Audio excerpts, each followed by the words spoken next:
6, 12, gitna lang naman.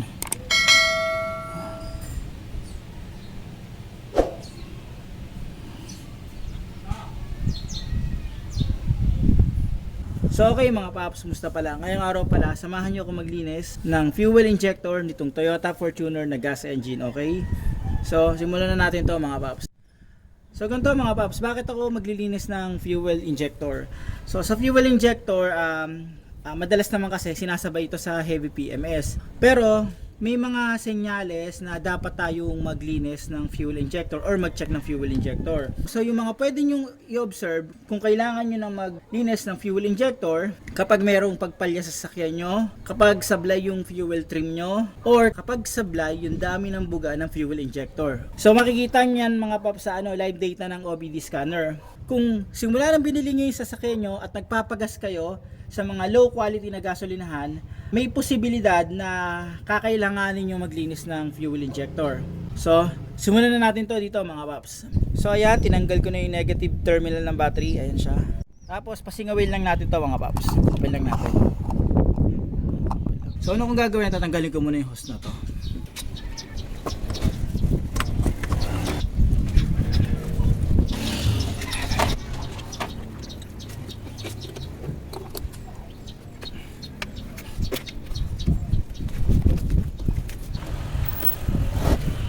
Tapos tatanggalin ko yung throttle body.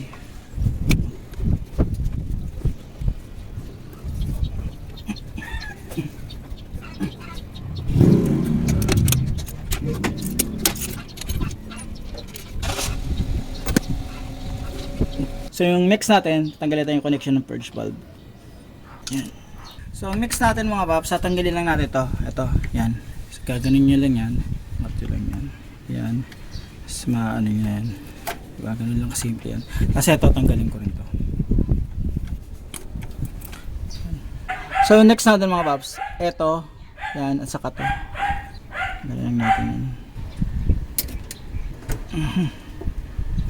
Tapos, ito. Yan. Ang sukat nito ay 10 mm.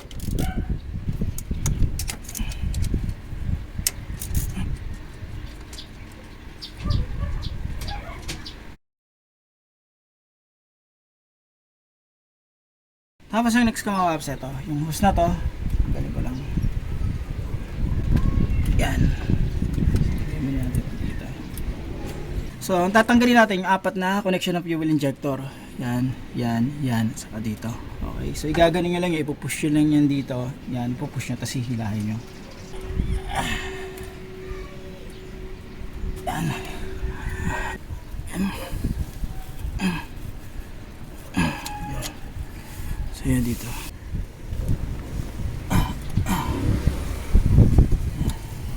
Tapos, meron yan dito. Yan, dito, yan.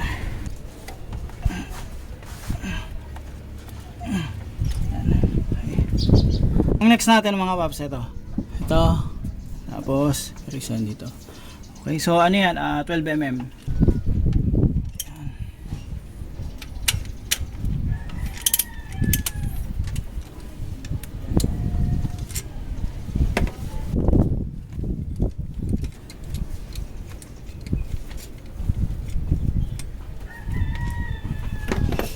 So ngayon, matatanggal ko na yung pinaka fuel rail. Ito siya.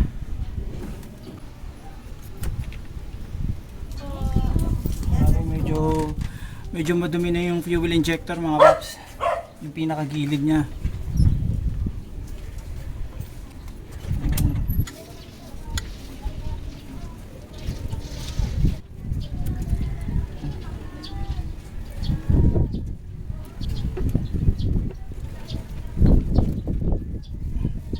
Ito yung fuel rail, yung isa.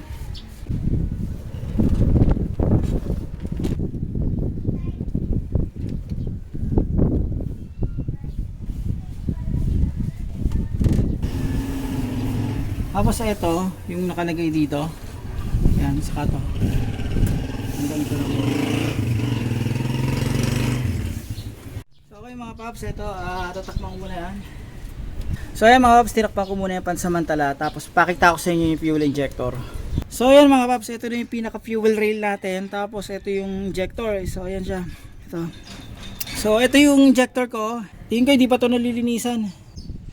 Ano? Yan o, may nakita nyo may dumi na siya.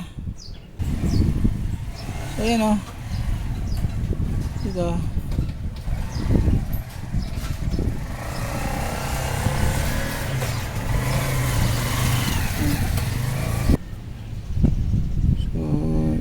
So medyo madumi na talaga. Kasi siya. Yan.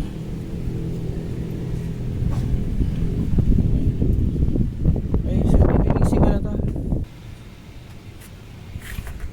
Galing ko lang.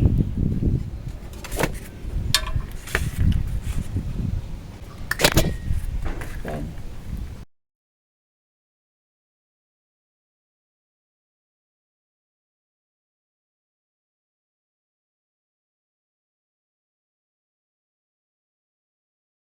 Mixan ko lang to. So, tapos yan ito, may mga ano yan, spacer yan. Ingatan nyo itong mga spacer mga paps ha.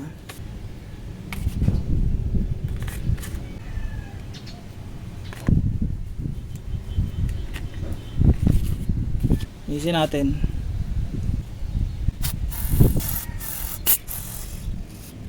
Yung mga ting-ting yan, wala na. Tapos yung mamaya.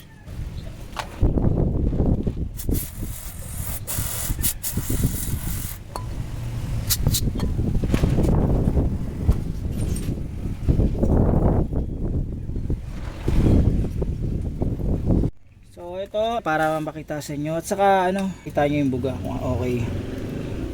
So, yan.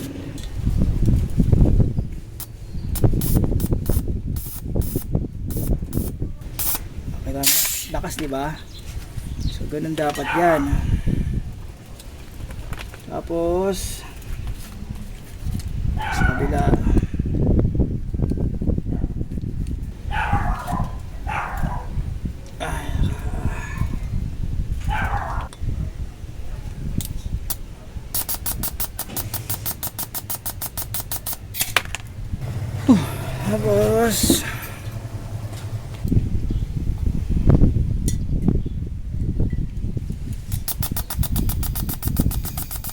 Tapos ito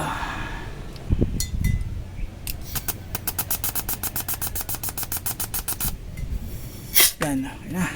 So okay mga paps, ayan, ikakabit ko na to dito. Ngayon, kapag lilinisan nyo to gamit sa battery, sasaltik-saltikin nyo lang. Huwag yung pagkakatagalin kasi posibleng masira yung mga coil nyo sa loob. Yan. Saltik-saltik lang mga paps. So babalik ko na to dito. Ngayon, kung medyo nahihirapan kayo, pwede kayo maglagay ng konting oil. Yan. Tapos ipapasok nyo rito. So ayan, kumuha lang ako ng konting oil. Lagyan nyo lang yung gilid nyan, konti lang.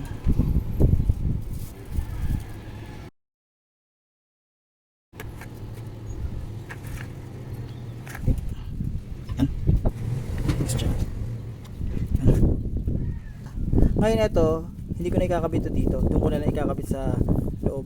So bago ko ibalik yung mga spacer doon sa loob, lilinisan ko muna yan. Lang.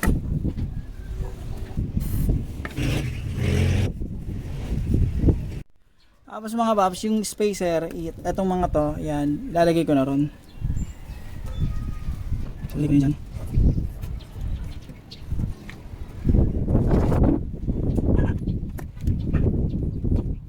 Tapos itong dalawa, lalagay ko na rito. Okay.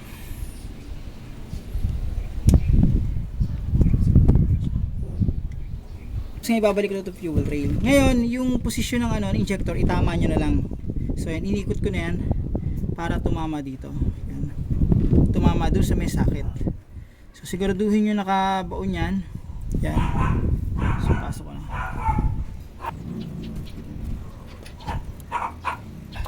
So, yan na. Pasok na to.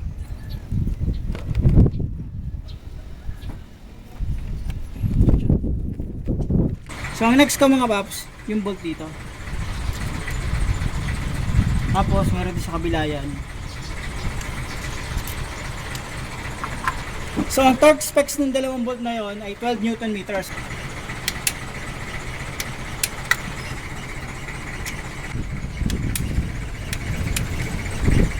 Tapos ang susunod ko mga paps, yung mga connector ng fuel injector. Oh. Yan. Yan. Tapos mga paps, ito yung harness dito. Yan. Tapos yung connector dito. Okay na. Tapos yung sa purge valve, kakabit ko na rin. Yan. Tapos yung mga hose dito, babalik ko na. Dito. Yan. As ito.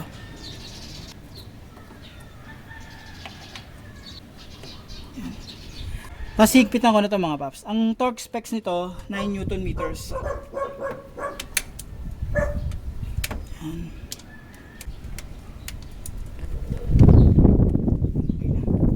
Tapos ibabalik ko na yung throttle body mga paps.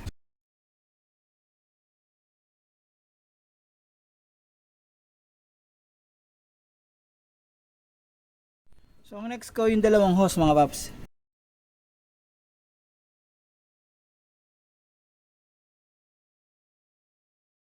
So babalik ko na to, yung pinaka connector ng throttle body. Tapos yung hose ibabalik ko na.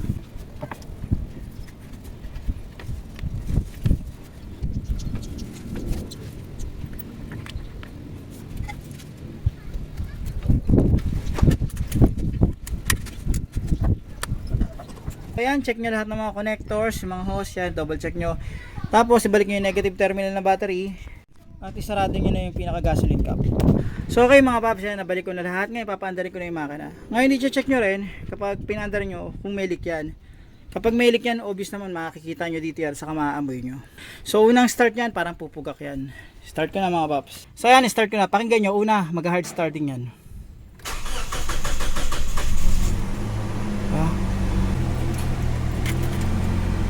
Tayin ko ulit.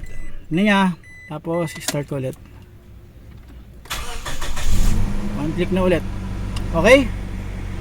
So paano mga paps, hanggang dito na lang yung video ko. Sana kahit paano itong video na to nakatulong to in case na maglilinis kayo ng fuel injector ng Toyota Fortuner or Toyota Innova or Hilux na may 2TR FE engine. Okay? Paano mga paps, maraming salamat sa inyo.